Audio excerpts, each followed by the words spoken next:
You're told that the more weight you lift, the more you'll grow. And you think, well, duh, that makes sense.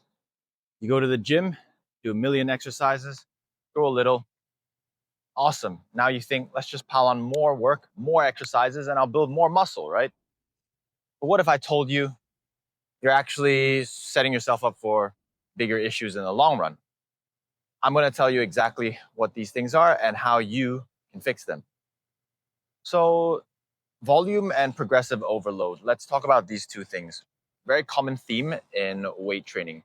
Volume, simply put, is just weights times sets times reps. And according to the current body of literature, the more volume you do, the more muscle you'll grow. And to ensure that we increase the amount of volume we do in a, let's say, given mesocycle, or let's say even a macro cycle. For those of you who don't know, mesocycle is just a period of training. Usually it's between 4 to 12 weeks, and a macro cycle usually refers to the full year.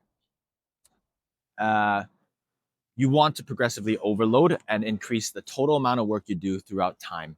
And so long as you do that, you're going to build more muscle. Okay. That makes a lot of sense, and it's pretty straightforward. So here's the thing though, when you start to add too much volume, which I see is very common, because what ends up happening is, well, all right, instead of doing 2 sets, I may as well do 4. And if I plateau, let me just add more sets. And yeah, sure, it can work in the short term, but what ends up happening in the long term is you'll end up running into recovery issues. And I'm sure a lot of y'all have experienced this. I've experienced this many times. Let me tell you a story actually. So now that I've been doing a lot of low volume and high intensity work, I've noticed that I've been growing without having to pile on more and more sets. I think about 2016, 17 was when I started to really believe in the high volume style of training. And I followed a few programs that other influencers came out with. And it was just too much work. Obviously, at the time, I didn't know that. And I just thought, well, if other people can do it, so can I, right? And I ended up doing, trying to think about it now. I'm guessing per body part, it must have been 20 to 30 sets per week, which is in hindsight, absurd. If you were to do 4 sets, 4 hard sets where you go to failure per body part in a session, let's be real, you can't do any more work. And even if you can do that, it's just not quality.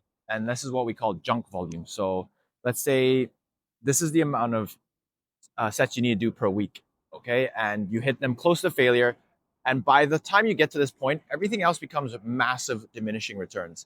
So the extra six, extra 2 sets. So if you say it's 6 sets, the extra 2 sets might only give you like a tiny percent more extra volume that will lead to you progressing. And that extra amount of gains you might make might lead to way more fatigue. And it's just 100% not worth it.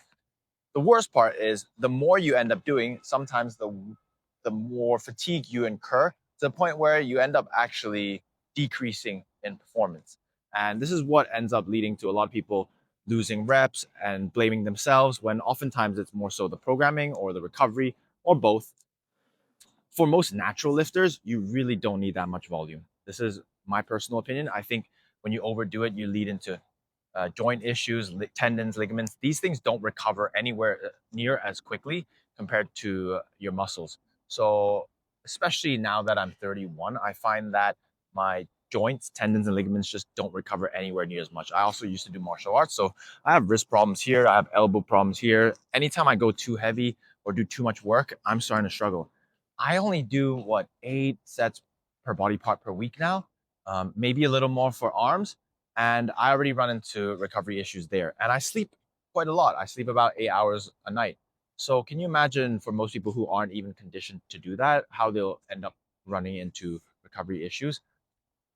I don't want you to be one of those people. I learned from my mistakes, but at the time we didn't really know this because low volume, high intensity work wasn't preached so much. But if you follow Mike Menser's work, as well as Lyle McDonald, who I've been really liking lately, uh, their stuff is really, really awesome. And if you're a natural lifter, I would highly recommend trying that out. Let's talk about overtraining and under recovery as well while we're at it. So the more is better mentality, right? We tend to believe that we need to do more work to get more results, which is generally true for a lot of things. But when it comes to lifting, you just can't rush it. And sure, we can talk about overtraining, overreaching, and that's probably another video for another time. But generally speaking, most people don't actually overtrain. What they end up doing is overreach. And when you do that, as long as you take a couple days to a week off, which is what we call a deload, you'll probably recover and super compensate. Most people actually don't end up overreaching, and what ends up happening is they under recover. So even if you're not training super hard and you're struggling to improve or recover, that probably means that you're not dialing down on your sleep and diet. As a coach of 6 years, I've noticed that a lot of people just don't rest enough. They sleep 6 hours a night, they go out on the weekends, then they drink, and that just completely destroys recovery. So I would highly recommend focusing on improving your recovery first before you believe that you're doing too much. Because a lot of people seem to think that they're doing too much when really it's just they are not recovering very well. Um, at the end of the day, when you get sick, injured, or burnt out, that's not ideal for long-term progress. You take, 2 steps forward and then 4 steps back. And I'm sure you've been there. I've been there. That cycle where you train really hard for 2 months, do really well, make all that progress, and then suddenly you get hit by sickness or injury, and then you have to rest for 2 3 weeks. You come back, you're not as strong, so then you end up coming back and restarting a month later, only to be back at the weights you were at if you're lucky. For some people, you end up having to go even further back. So you're just regressing, and then 4 months have gone by and you've made no progress. What's better is just to make sure you train and improve slightly throughout the months.